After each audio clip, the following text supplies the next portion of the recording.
Hello students, आज की class में हम लोग समरूपता यानी कि सिमिलरिटी के बारे में बात करें। देखिए नाम से ही पता चला, समरूपता यानी एक जैसे दिखने वाली, है ना। सिमिलरिटी, सिमिलर हम लोग दैनिक जीवन में सिमिलर किसके लिए उपयोग करते हैं? एक जैसी चीजों के लिए, एक जैसे दिखने वाली चीजों के लिए, चाहे वो चीजें बड़ी हो या छोटी हो, बस एक जैसी।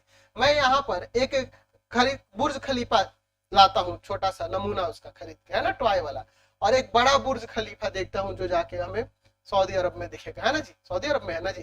तो एक बड़ा बुर्ज खलीफा और जो मैं छोटा वाला लाऊंगा एक जैसे दिखेंगे, तो मैं कहूंगा कि ये सिमिलर आकृतियां है, समरूप है ना, एक जैसे दिख रहे हैं, इसलिए ये सिमिलर है।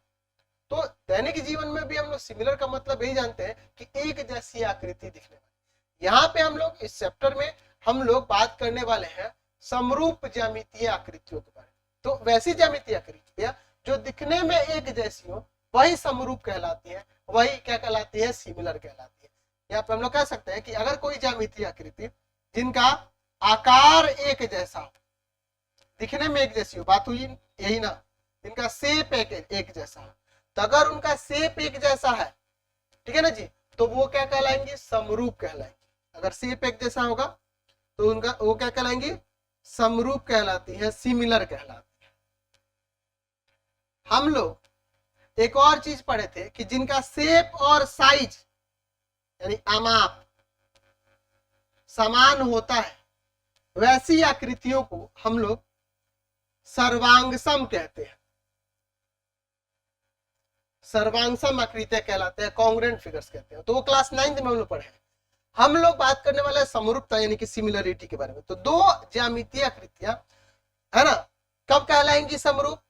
जब वो उनका शेप एक जैसा होगा। तो इसका मतलब कि अगर मैं दो वृत्त बना दूं, एक छोटा और एक मैं बड़ा, तो कह सकते हैं कि ये समरूप होंगे। मैं दो समबाहु त्रिभुज बना दूं तो कहेंगे कि समरूप होंगे। बड़ा छोटा कोई भी बना दूं, बस एक समरूप है ना, समरूप होंगे। क्यों समरूप होंगे? क्योंकि ये सिमिलर फिगर है। वही एक समद्विबाहु और एक समबाहु बनाऊं तो कहेंगे कि वो सिमिलर फिगर नहीं है, वो समरूप नहीं है। तो दो ज्यामितीय आकृतियां समरूप कब कहलाती है? समरूप के लिए संकेत होता है ना जी। समरूप कब कहलाती है? जब उनका केवल आकार सेम होगा तब।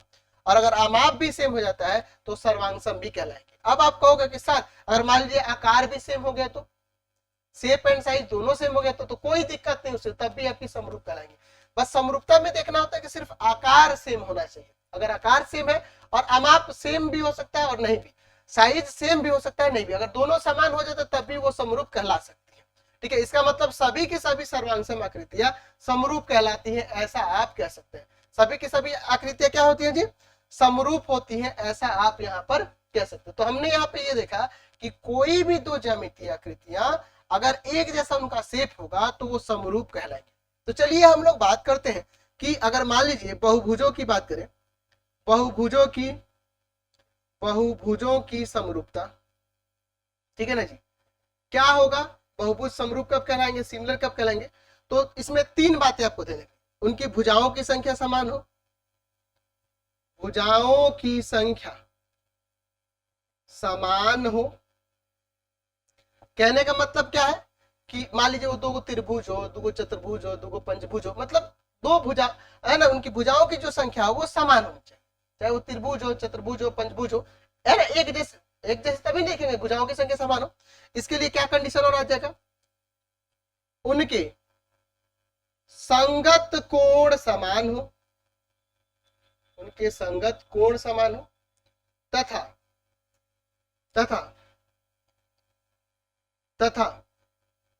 संगत भुजाएं समानुपाती हो, संगत भुजाएं समानुपाती हो। इसीलिए अब इसी से समझो, मैं यहाँ पे दो समरूप त्रिभुज ले लिया था, एक कहा कि समबाहु त्रिभुज समरूप है, तो मैं समबाहु त्रिभुज लिया हूं, एक छोटा एक बड़ा। समबाहु में प्रत्येक कोण 60 डिग्री होता है, तो यहां से हम लोग कह सकते हैं कि इसके संगत कोण बराबर हो जाएंगे। ये 60 है तो 60, 60 है तो 60, 60 है तो 60।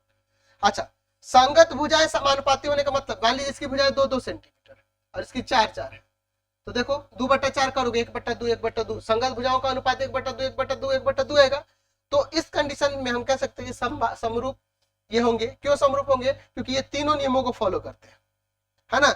समरूप क्यों हो रहा है? क्योंकि ये तीनों नियमों को, इनकी भुजाओं की संख्या समान है उनके संगत कोण समान है और संगत भुजाएं समानुपाती है, यानी एक ही अनुपात में, इसलिए दोनों आकृतियां क्या हो रही है, समरूप हो रही है।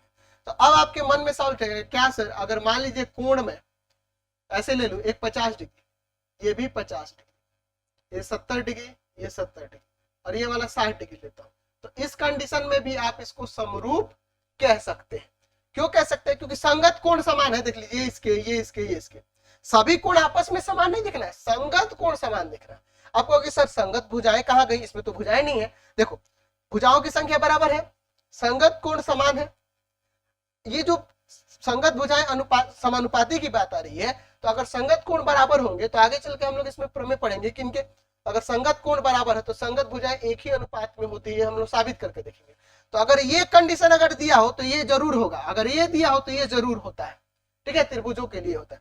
तो यहां से हमने त्रिभुजों के लिए अगर समरूपता की बात करें, त्रिभुजों की समरूपता के लिए, तो वहां पर हम लोग इस कंडीशन में हम लोग पहला वाला ये पॉइंट छोड़ देंगे, क्योंकि भुजाओं की संख्या की बात करेंगे तो त्रिभुज के लिए भुजाओं की संख्या 3 गुना होगी जी, तो वो तो पहला कंडीशन उसमें से गायब कर देंगे।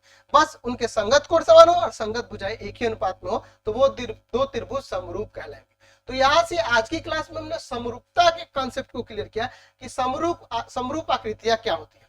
तो अगर हम लोग बात करें त्रिभुज की, इस चैप्टर में हम लोग ज्यादातर फोकस करेंगे त्रिभुज पे, पूरा चैप्टर त्रिभुज पे ही है। तो त्रिभुज की बात करेंगे तो दो त्रिभुज समरूप कब कहे जाते हैं, जब उनके संगत कोण समान हो और संगत भुजाएं एक ही अनुपात में हो, यानी कि समानुपाती।